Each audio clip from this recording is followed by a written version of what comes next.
Back when I was around 11 or 12, there was this weird in-between time where I wasn't quite old enough to be fully trusted, but still old enough to be left alone if it was just for the night. I grew up in this little pocket of town most people didn't even know existed unless they lived there. The kind of place where houses curved around in a U-shape, just 8 of them, tucked away from the main roads like some forgotten corner. Our street was dead quiet. Nobody came through unless they lived there or made a wrong turn, which barely happened. It was peaceful in that boring small-town way where nothing ever really happened, except this one night. It was Halloween, and my family had planned to take my younger siblings out to the richer neighborhoods across town. You know the type.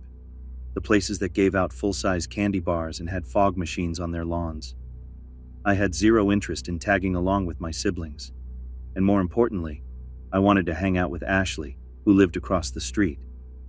My mom agreed to let me stay behind on the condition that I locked up the house and stayed out of trouble. Easy enough. Ashley and I spent the night like we usually did, just sitting outside on the curb in front of my place, talking and sorting candy under the yellow glow of the streetlight.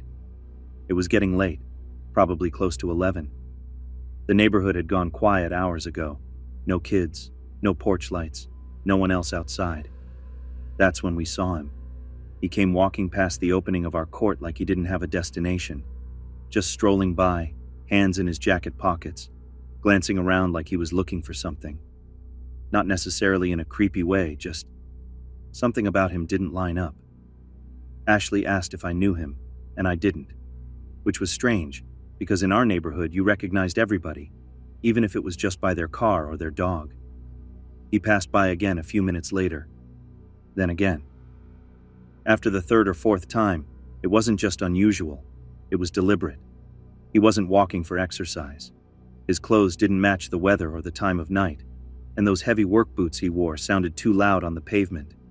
Still, we sat there and tried to act normal, but I could tell Ashley was on edge. I was too. Then on the 5th time around, he didn't keep walking. He stopped right at the entrance of our court under the streetlight, and he just stood there, not checking his phone, not tying his shoe, just standing still, with his hands shoved awkwardly into his pockets, staring in our direction. He didn't look intimidating, just average. Pale skin, scruffy, dad bod, tan jacket. But there was something in the way he kept glancing around, then back at us, like he was trying to decide what to do next. I told Ashley I was going in, and she nodded. We were both clearly ready to call it a night. I walked her across the street to her place, because that's the kind of friend I was, always making sure people got inside safely. Then I jogged back to my house, already picturing the relief of being indoors. But the door was locked. I turned the knob and nothing happened. I tried again, more forcefully. Still nothing. That's when I realized I didn't have a key. We never locked the door unless we were all in for the night. I stood there frozen for a few seconds, brain scrambling. This was before any of us had cell phones, and I had no way to reach my family. I was just stuck out there. I figured I could get in through the backyard sliding door, so I started making my way around the side of the house. And that's when I saw him again. He was back at the edge of the court, but this time, he wasn't walking past. He was standing there watching me, smiling like he was greeting an old friend. Then he lifted his hand and gave this lazy little wave before slowly starting to walk toward me. I didn't wait to see what he wanted. I took off running straight for Ashley's house. She was the only one home nearby, and I needed someone, anyone. I ran up the stone walkway, heart hammering, and pounded on her front door like my life depended on it. Ashley opened it, startled by the look on my face.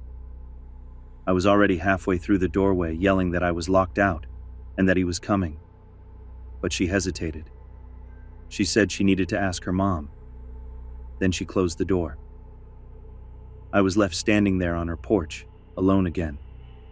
I turned around, completely panicked, trying to see where he was, and he was way too close. He wasn't walking anymore. He was running, sprinting across the street directly toward me. No more pretending. No more playing it casual. Just a straight beeline for me. I don't know if Ashley saw him coming or if she just realized something was wrong, but right as I started hammering on the door again, she yanked it open and pulled me inside.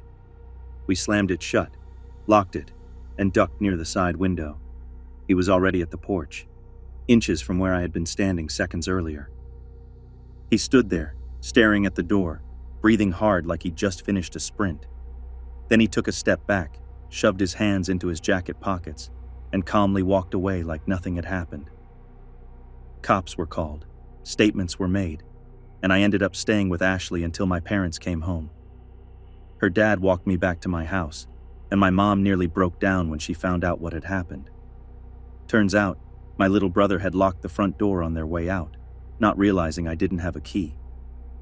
That night changed something in me. I didn't sleep well for a long time after that, and I was never comfortable being home alone in that house again.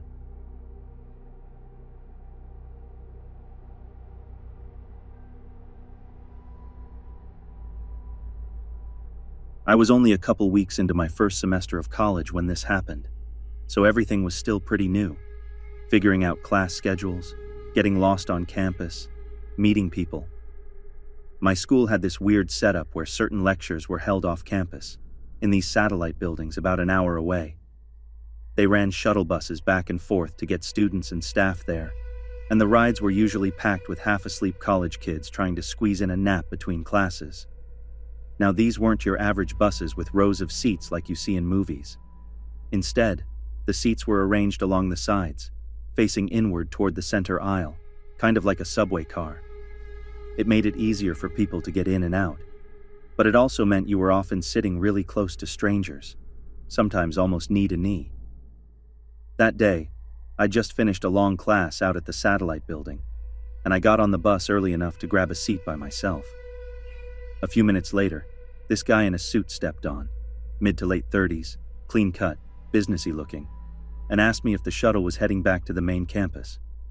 I said yeah, and he thanked me, then took the open seat right next to mine. That wasn't weird.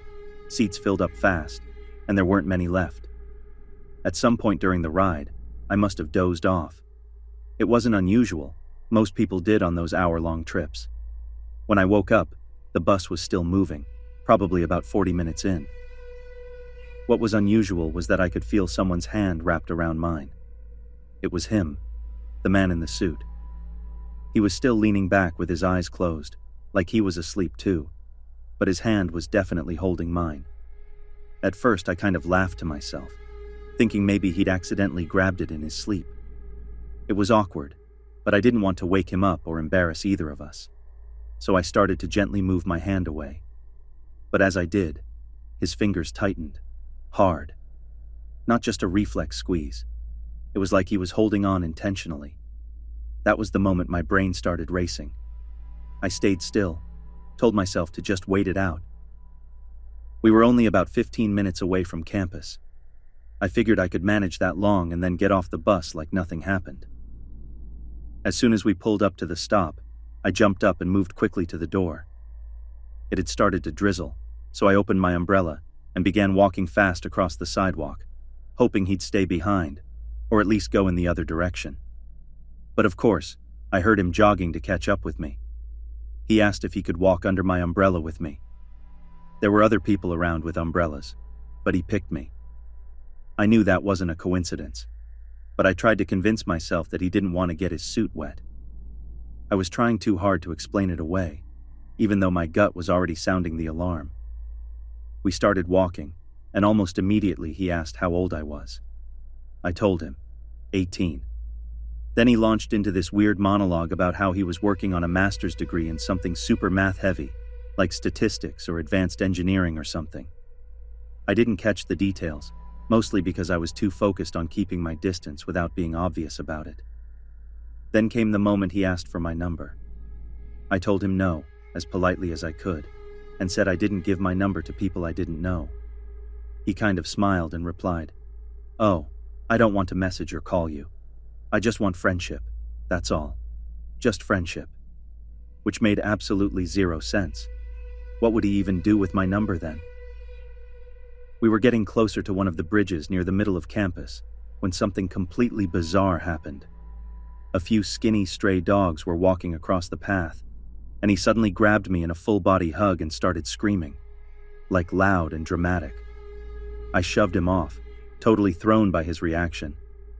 He apologized and said he was terrified of dogs, which only made everything feel stranger. I tried to end the conversation there, saying I needed to head to a different building. But before I could walk away, he said his phone wasn't working and asked if he could make a quick emergency call from mine. And of course, I fell for it. I handed over my phone, expecting a brief call. Instead, he dialed his own number. Then his phone rang in his pocket. He pulled it out, smirked, and said, "Now I've got your number." That's when I realized I needed to tell someone. I went straight to campus security, and they ended up putting me in contact with a really kind officer who took the situation seriously from the start. I filed a police report, and within days there was a no-contact order and a ban put in place to keep him off the shuttle buses entirely. He didn't even deny what happened. The detective later told me that in his statement, he admitted to everything, said he thought I was okay with him holding my hand because I didn't say anything. He even added something like, "Where I'm from, it's common for older men to marry younger girls." That chilled me more than anything else. I think what stuck with me most wasn't just what happened. It was how close I came to brushing it all off. I almost let myself believe I was overreacting, but I'm really glad I didn't.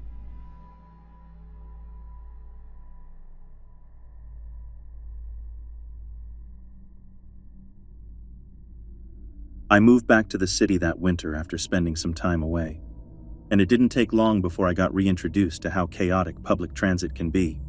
You know the deal: subways packed shoulder to shoulder, unpredictable delays, and that constant low buzz of something just being off. I was used to it, though. Riding the train had always been a necessary evil for getting across town, and I figured I'd seen enough to not get fazed by much anymore. That was until one particular Sunday night left me rattled for good. I had gone to this charity event uptown with my younger sister, and after everything wrapped up, we hopped on the train heading back to Queens. It was just after 7 p.m., so the train wasn't packed, but it wasn't empty either. We found 2 open spots and sat next to each other, talking quietly while people trickled in at each stop. Then this guy stepped into the car.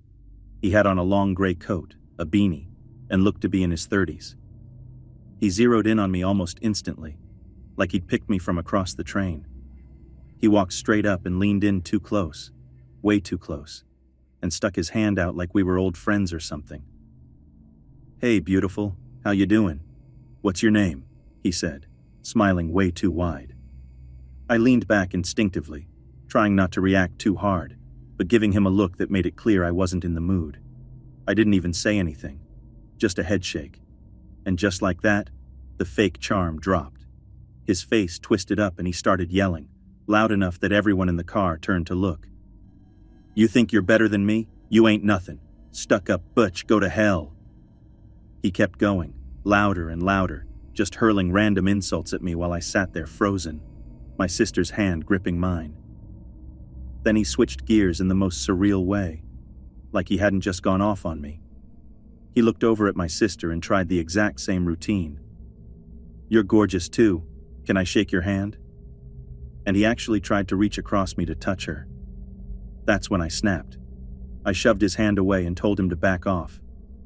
His response? He slapped my hand down like I was a child. That was it.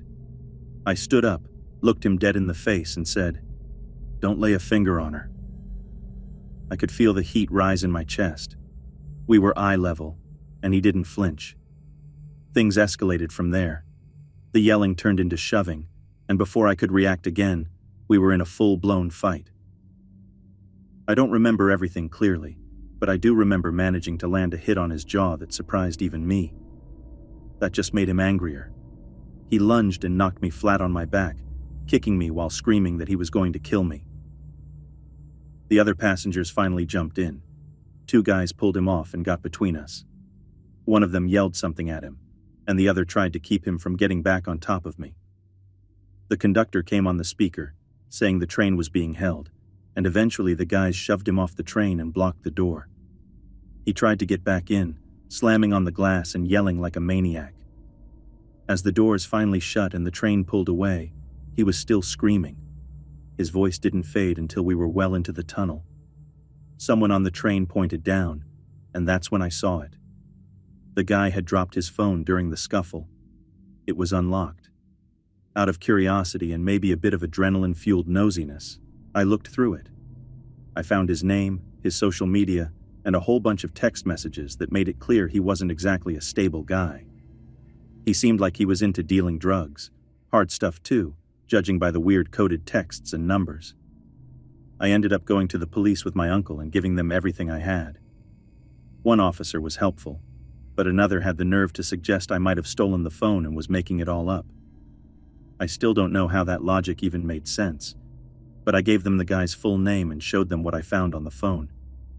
They said they needed a warrant to go through it properly, and that nothing would happen unless I could positively ID him. Months passed.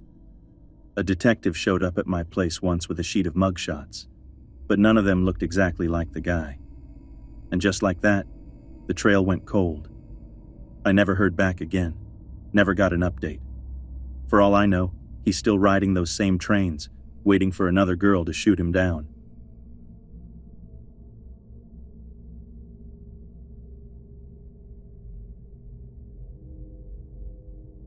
Right after I turned 21, I finally managed to land a small studio apartment not too far from campus. It was nothing fancy, but it felt like a major step up from couch surfing and roommates who forgot to do dishes for 3 weeks straight. I was still in the process of unpacking when this happened. Boxes everywhere. Barely any furniture besides a bed, a desk, and a lamp on the floor. That evening I'd been back and forth between the front of the building and my place, grabbing packages and some letters from the shared mailbox area near the entrance.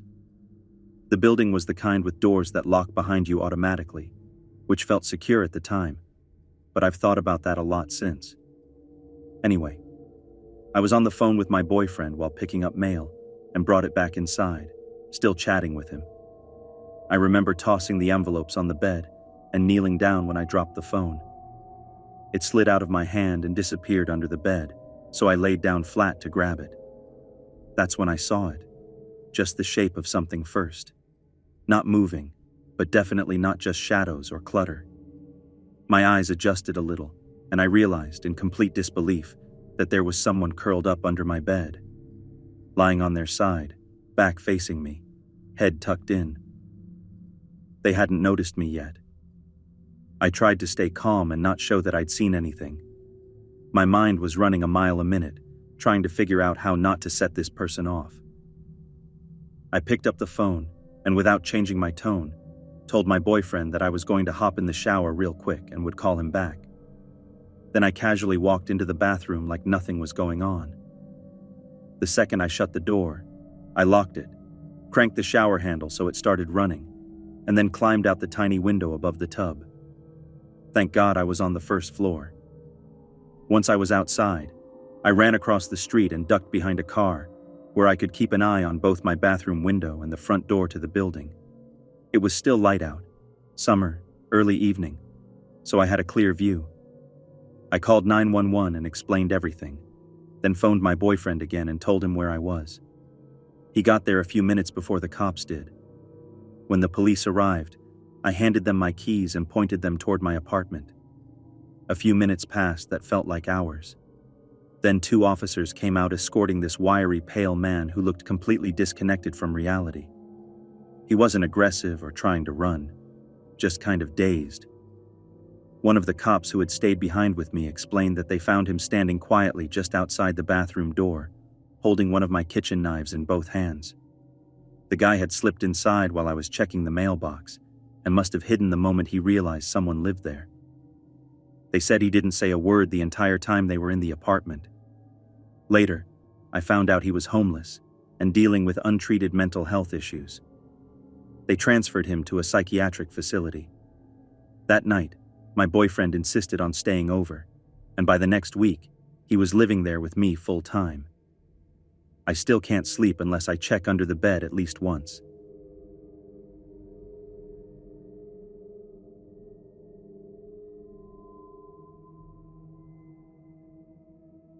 Back in my first year of college, I went to school in this weird in-between kind of town, tucked deep in the mountains up north.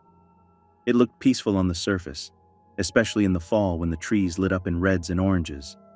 But there was this roughness underneath. You didn't have to go far into the woods before you'd start noticing signs of sketchy stuff. Burned out trailers, weird smells, trash in places it shouldn't be. The kind of place where the air felt fresher but people looked tired and older than they were. That contrast stuck with me the whole time I lived there. Anyway, a couple months into the semester, one of my friends somehow found this old railway trestle buried out in the forest, maybe 5 miles off campus. We had no idea how he even stumbled across it. There weren't any trails that led straight there. You had to kind of know what you were looking for. But once we found it, that spot became our hideaway. The bridge stood high above a river that looked calm most of the time, and the water underneath was deep enough for cliff jumping. We'd go there to hang out, drink, mess around, swim. I think we all kind of felt like we had discovered our own secret place in the world. One afternoon, after a rough week of classes, I decided to head out there on my own.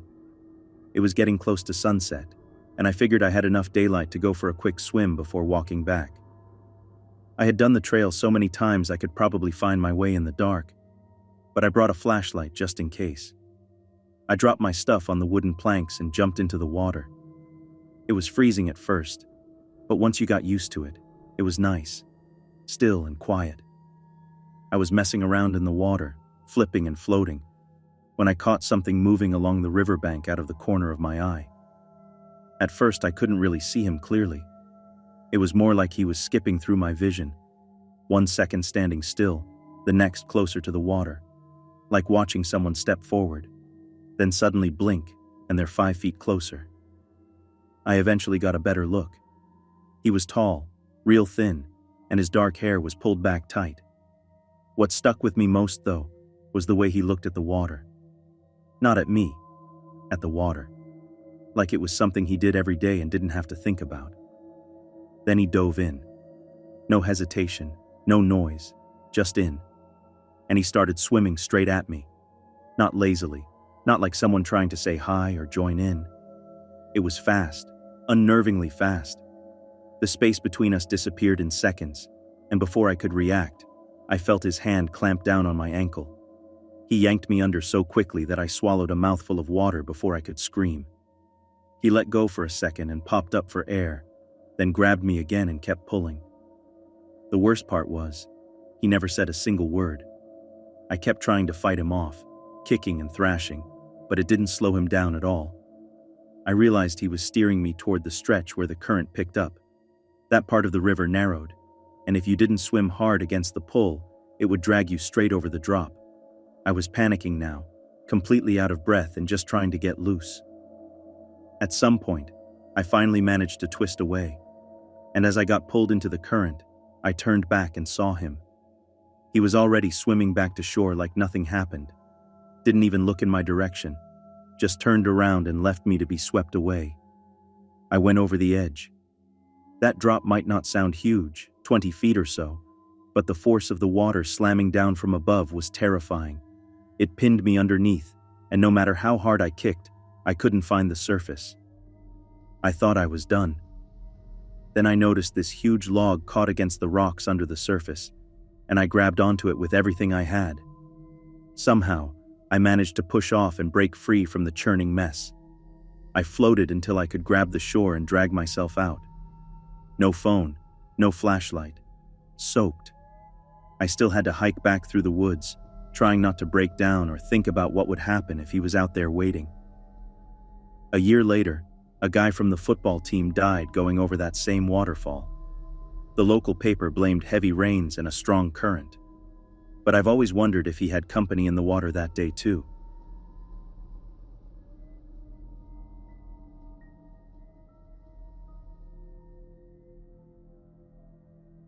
When I was 19, I spent a semester in Peru as part of a language and culture exchange. It was one of those experiences that sounds cool in hindsight, but in the moment, it felt overwhelming most days. I didn't blend in, not even a little. Everywhere I went, I stood out. Light skin, American accent, clearly not local. Most of the attention was harmless, just whistles and comments I'd pretend not to hear. But there was this one day on a bus ride that stuck with me, because it felt like something more was going on under the surface. I was on my way to another part of the city, taking a route I wasn't super familiar with. I'd been on that line maybe once before by myself. I got a seat near the window and zoned out, just trying to keep to myself. Not long after, a man, older, maybe 60s, got on and looked around. There were a handful of open seats, but he made a beeline for the one next to mine. He was white too, which was rare out there, and he wore a baseball cap like he was trying to seem laid back. He sat down, leaned over, and started speaking English right away, asking if I was American. I said yeah, and he said something about being from Lima, but liking to learn languages. I didn't really care, but I nodded and answered politely.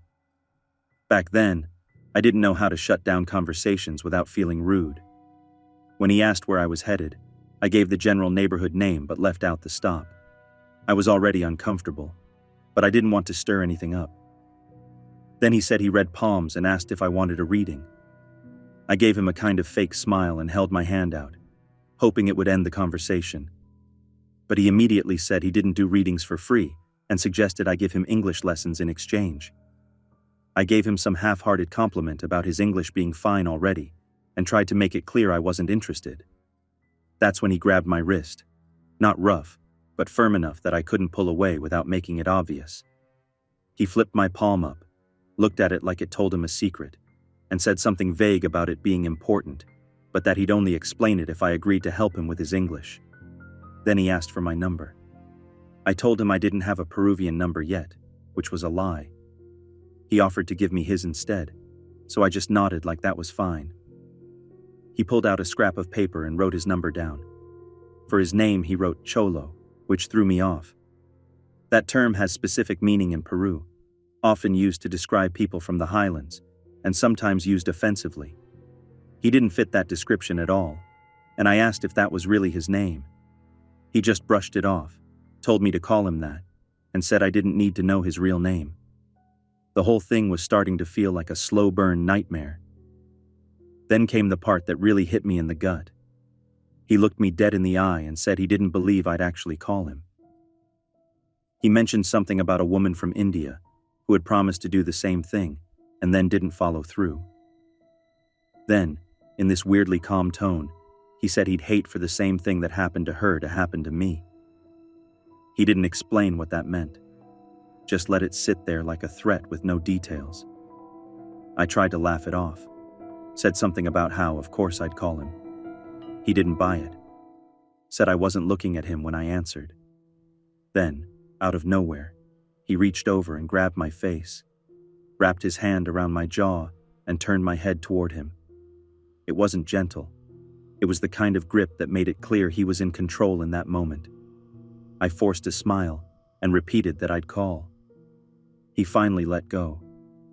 We were nowhere near my stop yet, but I said I had to get off anyway. I stood up to leave, but he put his arm across my legs and told me we weren't there yet. It was said like a reminder, but he didn't move his arm. I sat back down, heart pounding. I just kept thinking, don't make a scene. Don't make it worse. As soon as the bus got close to my neighborhood, I stood up again, this time quickly, and walked off without looking back. He didn't follow me. I don't know if he stayed on or if he even watched me leave. I crumpled up the paper with his number the second I turned the corner. Part of me wishes I had taken it to the police or warned someone, but I was too shaken to think clearly. I've never seen him since, and I still don't know what he meant about that woman.